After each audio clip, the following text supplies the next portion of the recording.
Lire l'heure. Voici un cadran d'horloge. Petit rappel. Tu te souviens, les nombres qui apparaissent tout autour de l'horloge, ce sont des heures. Et tous les petits points bleus et rouges que tu vois tout autour, ça représente les minutes. Donc tu te souviens que la grande aiguille indique les minutes. La petite aiguille t'indique les heures. Donc, sur cette horloge, la petite aiguille montre le 6, il est donc 6 heures.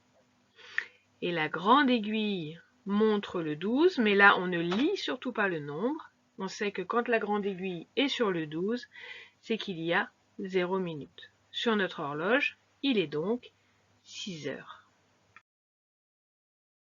Alors, tu sais maintenant que quand la grande aiguille, l'aiguille des minutes, a parcouru tout le cadran de l'horloge, c'est-à-dire elle a suivi le sens de la flèche orange, elle est partie du 12 et elle revient sur le 12, on sait qu'il s'est écoulé 60 minutes.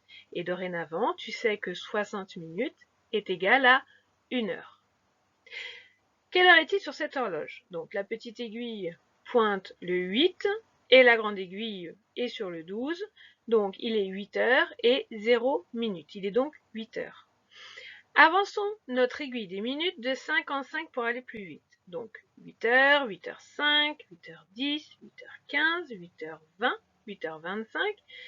Et quand la grande aiguille arrive sur le 6, elle a parcouru la moitié du cadran. Donc tu sais qu'un cadran complet fait 60 minutes, donc la moitié de 60, c'est 30. Donc quand la grande aiguille arrive sur le 6, il est 8h30 minutes. On dit également 8h30. Alors voici ton fichier d'entraînement.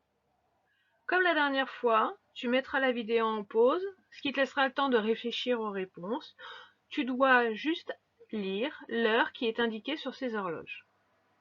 Je commence la correction. Sur la première horloge, tu vois que la petite aiguille est entre le 5 et le 6. Dans ces cas-là, je t'avais expliqué que quand la petite aiguille est entre deux nombres, on prend toujours le plus petit, qui est là le 5. Donc il est 5 heures. Et la grande aiguille, elle est sur le 6. Et donc juste avant, je t'expliquais que quand l'aiguille a parcouru la moitié du cadran, elle a parcouru 30 minutes. Donc l'aiguille des minutes est sur le 6, il est donc 5h30. On peut dire également 5h30. Sur la deuxième, à côté, on voit que la petite aiguille est entre le 4 et le 5. Toujours pareil, je prends le plus petit nombre qui est 4. Il est donc 4 heures. On est toujours avec nos 30 minutes. La grande aiguille est sur le 6. Elle a parcouru la moitié du cadran. Il est donc 4h30 ou 4h30.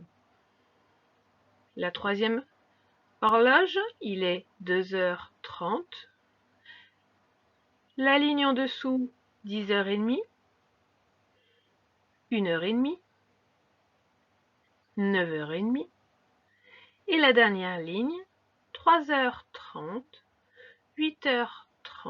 Et pour la dernière horloge, on peut dire 12h30, mais on peut dire aussi sur l'heure du repas, par exemple, qu'il est 12h30 ou 12h30. C'est fini pour cette vidéo, je te dis à bientôt.